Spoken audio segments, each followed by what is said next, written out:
எல்லாருக்கும் வணக்கம். மீண்டும் மெய்ப்பொருள் காண்க தளத்திற்கு எல்லாரையும் நான் வரவேற்கிறேன். இன்னைக்கு ஒரு சில செய்திகள்லாம் வந்திருக்குங்க. நம்ம லிஸ்ட்ல உள்ளது அதெல்லாம் பார்ப்போம். அதைத் தொடர்ந்து நிறைய கேள்விகள் இருக்கு. எல்லாத்தையுமே பார்ப்போங்க முடிஞ்ச அளவுக்கு. இதெல்லாம் பார்க்கறதுக்கு முன்னாடி ஒரு சில உலக செய்திகள்லாம் பார்த்துருவோங்க. ஃபர்ஸ்ட் அமெரிக்கன் மார்க்கெட்ல இருந்து ஸ்டார்ட் பண்ணுவோம். நேத்து அமெரிக்கன் மார்க்கெட் கொஞ்சம் ஏறி இருந்ததுங்க. நாஸ்டாக் வந்து ஒரு 126 பாயிண்ட் அப். டவ் வந்து ஒரு 537 பாயிண்ட்ஸ் அப். S&P 500 ஒரு 52 பாயிண்ட்ஸ் அப். இதை விட முக்கியமான செய்தி என்ன அப்படின்னா தங்கம். தங்கம் வந்து புதிய உச்சம். தங்கம் வச்சிருக்கவங்களுக்குலாம் இனி வரக்கூடிய காலம் பொன்னான காலமா இருக்கும்னு நினைக்கிறேங்க. இதுக்கு முக்கியமான காரணம் என்ன அப்படின்னா economic and Jio political uncertainty. Earnings வந்து குறையுது. புதுசா ட்ரம்ப் வந்திருக்கிறாரு. டாரிஃப் போடுவேன் அப்படின்னு சொல்லியிருக்கிறாரு. இந்தியாவிலையும் தங்கம் வந்து வாங்கி அக்யூமுலேட் பண்றாங்க. புதிய உச்சத்தை நோக்கி போயிடுச்சு. 22 கேரட் கோல்டு பெர் கிராம் 7525க்கு போயிடுச்சுங்க. அடுத்து அமெரிக்க டாலருக்கு நிகரான இந்திய ரூபாயோட மதிப்பு கொஞ்சம் ஸ்டெபிலைஸ் ஆன மாதிரி தெரியுதுங்க. 86.52 காசுகள்ல இருக்கு. கச்சா எண்ணெயுடைய விலை வந்து ஒரு பேரல் கொஞ்சம் குறைஞ்சிருக்குங்க. இந்த 3 நாள்ல $76.79 இருக்கு.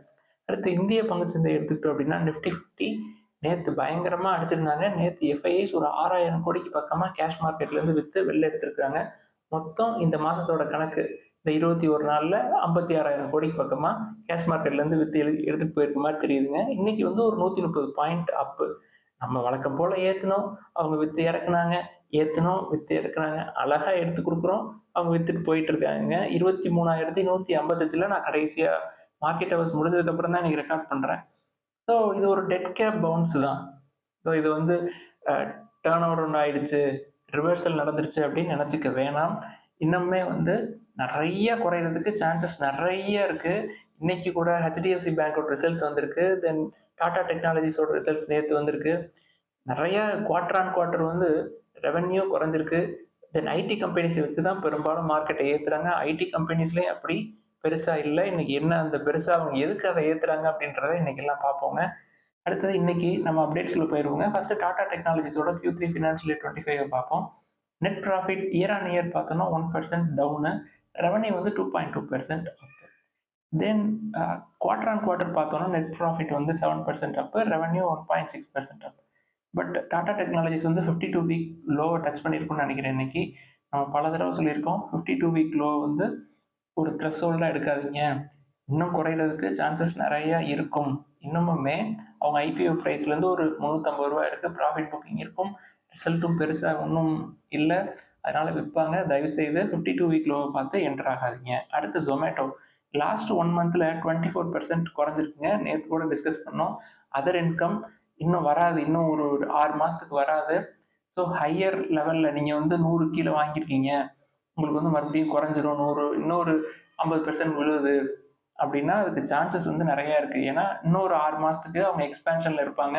எக்ஸ்பேன்ஷன்லாம் முடிஞ்சதுக்கு அப்புறம் புதுசா ஸ்டோர்ஸ் எல்லாம் திறக்கிறதுக்கு நாங்க வந்து லாஸ் எடுப்போம் அப்படின்னு சொல்லியிருக்கிறாங்க. ஸோ லாஸ் எல்லாம் எடுத்து ஸ்டோர்லாம் திறந்ததுக்கு அப்புறம் அவங்களோட காம்படிட்டர்ஸ் நம்ம நேற்றே பார்த்தோம். புதுசா இப்போ ஜெப்டோ வர்றாங்க, இது மாதிரி நிறைய உள்ள வர்றாங்க. வர்றப்ப இவங்களுக்கு இன்னும் ப்ரெஷர் அதிகமா இருக்கும். ஸோ ஹையர் வேல்யூவேஷன்ஸ்லாம் இருக்கு. ஸோ கவனமா இருங்க. அடுத்து டாடா மோட்டார்ஸ்ல ஒரு நியூஸ்ங்க. நாங்கள் கமர்ஷியல் வெஹிக்கிள்ஸ்ல தொடர்ந்து ஒரு வருஷத்துக்கு ஒரு 2000 கோடி நாங்கள் இன்வெஸ்ட் பண்ணிக்கிட்டே இருப்போம் அப்படின்னு சொல்றாங்க. இப்போ ரீசெண்டாக நடந்த ஆட்டோ எக்ஸ்போலையும் அவங்களோட ஷோ இருந்தது. எல்லா வேரியண்ட்டும் diesel, petrol, biodiesel, ethanol, CNG, LNG, electric vehicle, அதை தொடர்ந்து புதுசாக hydrogen powered internal combustion engine எல்லாத்தையுமே வெளியிட்டிருந்தாங்க. நம்ம ரீசெண்டாக பார்த்தோம் இல்லையா, ஐஓசிஎலும் டாடா மோட்டார்ஸும் சேர்ந்து இந்த ஹைட்ரஜன் பவர்டு ஐசி இன்ஜின்ஸ்ல ஒரு 3 சோதனை ஓட்டம் 3 இடத்துல நடக்க போகுது அப்படின்னு சொல்லிட்டு. அதை தொடர்ந்து டாடா மோட்டார்ஸ்லயே ஜேஎல்ஆர்ல ஒரு யூனிட்டுங்க. நல்ல செய்தி தான். ஜேஎல்ஆர் இந்தியாவில் நம்மளோட அப்டேட் கடைசி 9 மாசத்தை எடுத்துக்கிட்டோம் அப்படின்னா அவங்களோட growth 23% இயர் ஆன் இயர்.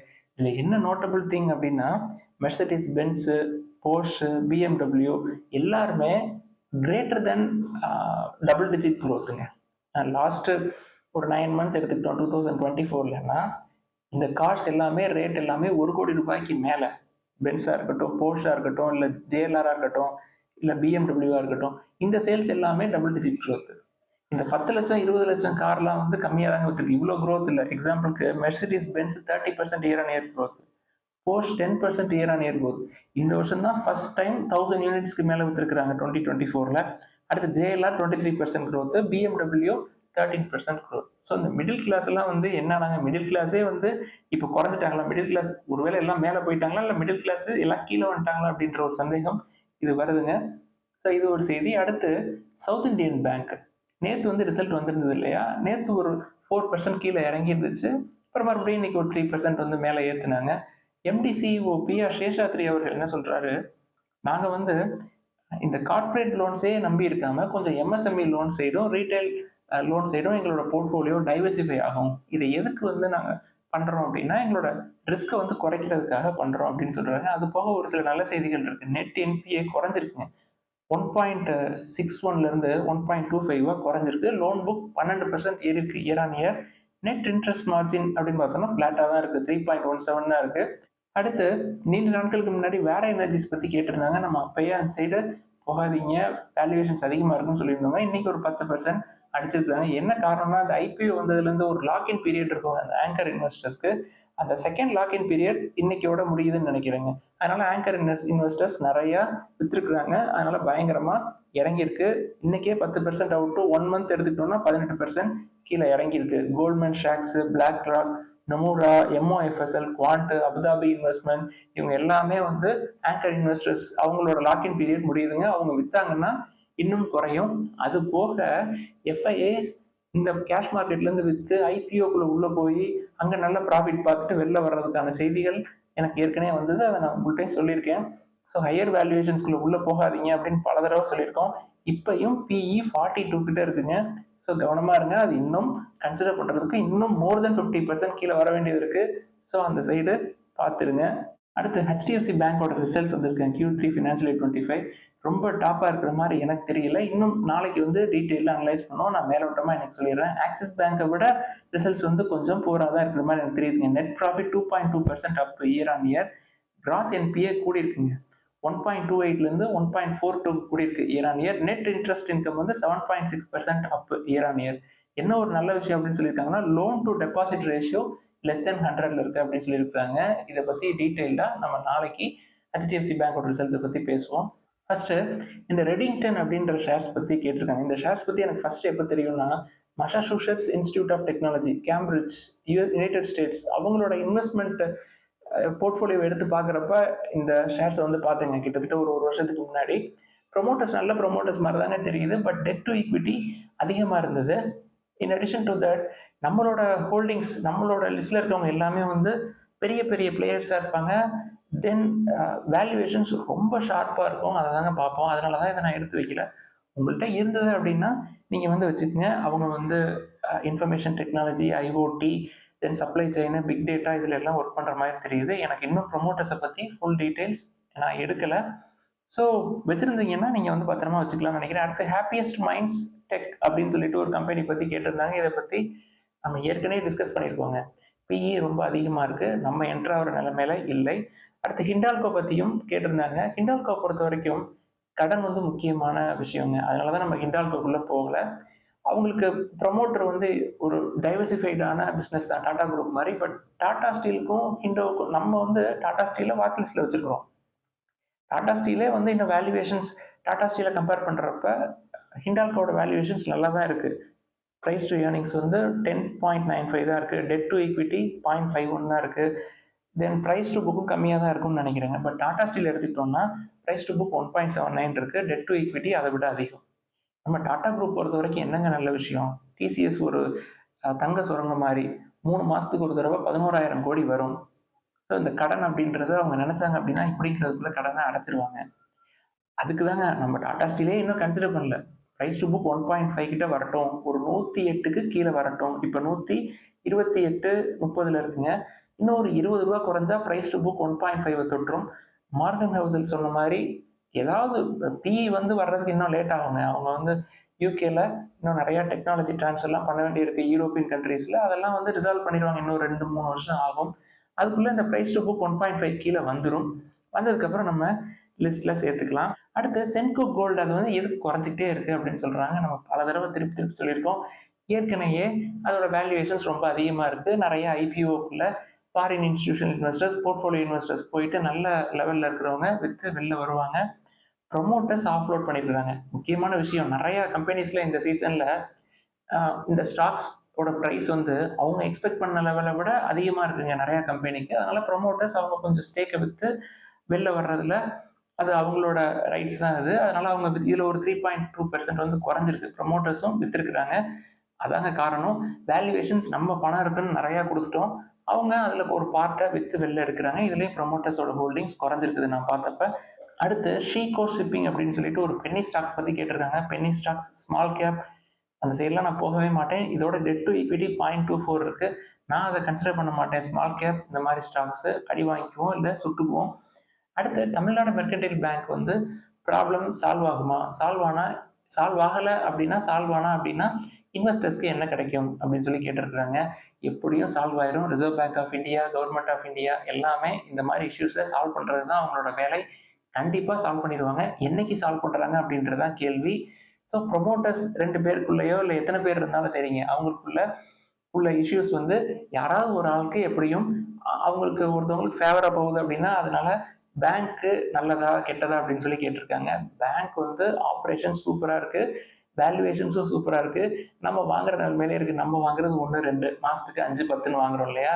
இது இன்னும் ஒரு 2 வருஷம் இப்படியே இருந்துச்சுன்னா நம்மளுக்கு நல்ல சான்ஸ். அடுத்து இந்த Wipro, HCL technologies, Infosys, TCS, tech Mahindra இது எல்லாத்துலயுமே ஒரு காமனான விஷயம் என்ன அப்படின்னா காஸ்ட்டை வந்து ஆப்டிமைஸ் பண்ணியிருக்கிறாங்க. அவங்களோட செலவுகளை குறைக்கிறதுக்கான எல்லா வேலையும் பார்த்துருக்குறாங்க.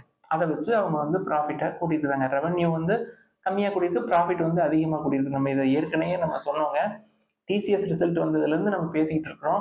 வேல்யூவேஷன்ஸ் அப்படின்னு பார்த்தீங்கன்னா பிஇ விப்ரோக்கு 25 இருக்கு, டெக் மஹேந்திராக்கு 39 இருக்கு, டிசிஎஸ்க்கு 30, HCLக்கு 28, தென் இன்ஃபோசிஸ் 27. இதில் நம்ம ஒன்றை மட்டும் எடுத்து வச்சோம். விப்ரோ மட்டும் நம்ம இன்னும் குறைஞ்சா வாங்கலாம் அப்படின்னு எடுத்து வச்சோம். ரெக்கார்ட் டேட் வருதுங்க 29ஆம் நினைக்கிறேன் விப்ரோவுக்கு. ஸோ அது வரைக்கும் கொஞ்சம் ஏறும். அதுக்கப்புறம் அதையும் போட்டு அடிப்பாங்க. கண்டிப்பா கீழே விழும். கீழே விழுந்தா நம்ம பொறிக்கலாம், அவசரம் கிடையாது. டிசிஎஸ் 30, 27, 28லாம் விட்டுருங்க. 21 கீழே வந்தா நம்ம பார்ப்போம். அடுத்து இந்த இந்தியன் ஹோட்டல் கம்பெனி அதை பத்தி ஒருத்தர் கேட்டிருந்தாருங்க. ஒரு 11% இறங்கியிருக்கு 1 மந்த்ல. ஸோ அதுலேயும் ப்ராஃபிட் புக்கிங் தான் நடக்குது. உங்கள்கிட்ட இருந்தா பத்திரமா வச்சுக்க. நம்ம புதுசா உள்ள போற அளவுக்கு வேல்யூவேஷன்ஸ் இப்ப இல்லை. அடுத்து நீண்ட நாள் சந்தேகம் எனக்கு. 2 ஷேர் வச்சிருக்கேன். 2 ஷேர்ல வந்து 2மே வந்து 10% டவுனா இருக்குது. அதுல வந்து இந்த ஒரு ஷேர் வந்து ஃபியூச்சர்ல நல்லா க்ரோ ஆகும். அதுவும் ஆனா இப்ப 10% தான் டவுனு. இன்னொரு ஷேர் வந்து ஃபியூச்சர்ல க்ரோ ஆகாது. அதுவும் வந்து 10% டவுன். நான் வந்து இந்த க்ரோ ஆகாது அப்படின்னு நினைக்கிற கம்பெனியை வித்து இந்த க்ரோ ஆகுன்ற கம்பெனில போடவா அப்படின்னு சொல்லி கேட்டிருக்கிறாருங்க. இந்த மாதிரி சினாரியோஸ் வந்து இந்த மாதிரி தவறுகள் இனிஷியல் ஸ்டேஜஸ்ல எல்லாருக்குமே நடக்கிறது தான். பொறுமையா இருக்கிறதுங்க. வாரன் பஃபெட் அவர்கள் சொன்னது தான் நானும் சொல்றேன்.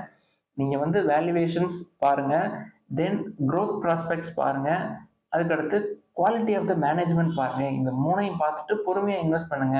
அவசரமா போய் எதுவும் தெரியாத கம்பெனியில் விழுந்து 10% கீழே விழுகிற நிலைமைக்கு நம்ம ஏங்க ஆளாகணும்? நம்மளோட காசை போடுறோம், பொறுமையா போடுவோம். இந்த மாதிரி சினாரியோ இருந்தால் வெயிட் பண்ணி லாஸ் புக் பண்ணாமல் இருக்கிறது ரொம்ப நல்லதுங்க. ஒரு தடவை இப்படி பழகி அந்த ஸ்டாக் எப்பொழுதுமே அந்த போர்ட்ஃபோலியோல நெகட்டிவ்ல இருக்கிறதுனால தப்பில்லை. அது நமக்கு ஒரு பாடம் தான். தவறே செய்ய முடியாம நம்ம எதையுமே கற்றுக்கொள்ளவே முடியாது. என்னைய பொறுத்த வரைக்கும் அந்த மாதிரி ஸ்டாக் என்னோட போர்ட்ஃபோலியோலையும் இன்னமும் இருக்கு. எக்ஸாம்பிளுக்கு நான் சொல்றேனே, ரிலாக்ஸோ ஃபுட்வியர்ஸ் அப்படின்னு சொல்லிட்டு ஹையர் பிஇல வாங்கிட்டேன். 52 வீக் லோல தான் வாங்கினேன். பிஇயும் அதிகமா பார்ப்பேன். நல்ல கம்பெனி தான். கடன் கிடையாது. என்ன ஒரு குட் டைம் அப்படின்னா கம்மியா வாங்கிட்டேன். ஒரு 7, 8 தான் இருக்கு. ஸோ இந்த மாதிரி இருந்தா அதை வெயிட் பண்ணி எவ்வளோ தூரம் அது இறங்குது அப்படின்னு சொல்லி பார்க்கறது தாங்க நல்லது. இதனால தாங்க வந்து வேல்யூவேஷன்ஸ், ப்ரொமோட்டர்ஸோட இன்டெகிரிட்டி, தென் க்ரோத் ப்ராஸ்பெக்ட்ஸ் இது எல்லாத்தையுமே பார்த்து வாங்கணும் அப்படின்னு சொல்றது. இந்த மாதிரி சினாரியோல வித்துட்டு வாங்குறத நான் எப்பொழுதும் விரும்ப மாட்டேன். அதை அப்படியே வச்சுக்குவேன். விற்கிறது பண்ணவே மாட்டேன். தென் நம்ம இன்னொரு கம்பெனி சொன்னோம் இல்லையா? இன்னொரு கம்பெனி நீங்க நல்லா க்ரோ ஆகும் அப்படின்னு சொல்லிட்டு, அது இறங்க இறங்க நீங்க வந்து புதுசா அ ஃப்ரெஷ் இன்வெஸ்ட்மெண்ட்ஸ போட்டு அதை ஆவரேஜ் பண்ணி வச்சுக்கிறது நல்லதுங்க. தென் GE ஷிப்பிங் பத்தி கேட்டிருக்காங்க. வேல்யூவேஷன்ஸ் வந்து PE 4.78, price to book 1, debt to equity 0.24 இருக்கு. இதை பத்தி நம்ம ஏற்கனவே பேசியிருக்கிறோம். இது வந்து ரெவென்யூ ப்ராஃபிட்ஸ் வந்து கொஞ்சம் குறையுது. ஸோ பயங்கரமா ஒரு 2 வருஷத்துக்கு முன்னாடிலேருந்து பயங்கரமா ஏற்றிருக்கிறாங்க. இப்போ ப்ராஃபிட் புக்கிங்கும் நடக்குது. தென் ரெவென்யூவும் குறையுது. ப்ராஃபிட் குறையிறதுனால கண்டிப்பா அடிப்பாங்க. அது இன்னும் இறங்கும் ப்ராஃபிட் காட்டலை அப்படின்னா நம்ம இந்த மாரி ஒரு ஸ்ட்ராங்கா, டிஃபென்சிவா நம்ம வந்து லிஸ்ட் வச்சுட்டு இருக்கிறப்ப, இந்த மாரி உள்ள போய் நம்ம மாட்டிக்கக்கூடாது. 52 வீக் லோன்னு பார்த்தோம். இந்த மாரி வேல்யூவேஷன் பெரும்பாலும் அதுதாங்க கடன் இருக்கிற கம்பெனிய விட்டுருங்க. விட்டுறது ரொம்ப நல்லதுங்க பெரும்பாலும். நேத்து ஐடிஎஃப்சி ஃபர்ஸ்ட் பேங்க் பத்தி பேசியிருந்தோம் இல்லையா? எஃப்ஐ ஹோல்டிங்ஸ் வந்து ஏறியிருக்கு அப்படின்னு சொல்லிட்டு, போன டிசம்பர் கம்பேர் பண்றப்ப இப்ப கூடியிருக்கு அப்படின்னு சொல்லிட்டு, இந்த முடிஞ்ச குவார்ட்டர்ல அக்டோபர், நவம்பர், டிசம்பர்ல அவங்க ஐடிஎஃப்சி லிமிட்டெடையும், ஐடிஎஃப்சி ஃபர்ஸ்ட்டையும் மெர்ஜ் பண்ணாங்க. அதுல ஐடிஎஃப்சி லிமிட்டெட்ல ஒரு 20% ஸ்டேக் வச்சிருந்திருக்காங்க. Foreign institutional investors. அவங்களுக்கு இங்க ஐடிஎஃப்சி ஃபர்ஸ்ட் பேங்கா மாறி கிடைச்சிருக்கும். ஏற்கனவே இங்க இருந்த ஒரு குரூப் இருந்திருக்கும். எல்லாம் சேர்ந்து கொஞ்சம் கூட காட்டுது. இத ஒரு நண்பர் கமெண்ட்ல போட்டிருந்தாரு. இதுல இன்னும் கவனிக்கக்கூடிய விஷயம் என்ன அப்படின்னா, அங்க இருந்த 20% உள்ள வந்து இங்கேயும் செல் பண்ணியிருக்கிறாங்க அப்படின்ற விஷயம் எனக்கு இன்னைக்கு தாங்க தெரிஞ்சது. அங்க உள்ளது அப்படியே இங்க வந்திருந்தாலும் கூட, இன்னும் அ அந்த ஸ்டேக் வந்து அதிகமா இருந்திருக்கும். ஸோ ஐடிஎஃப்சி ஃபர்ஸ்ட் பேங்கா இருந்தாலும், அவங்க வந்து 2 குவார்ட்டரா ப்ரொவிஷன் எடுத்திருக்கிறாங்க. ப்ராஃபிட் காட்டல. அடிச்சுட்டாங்க அப்படின்றது தாங்க உண்மை.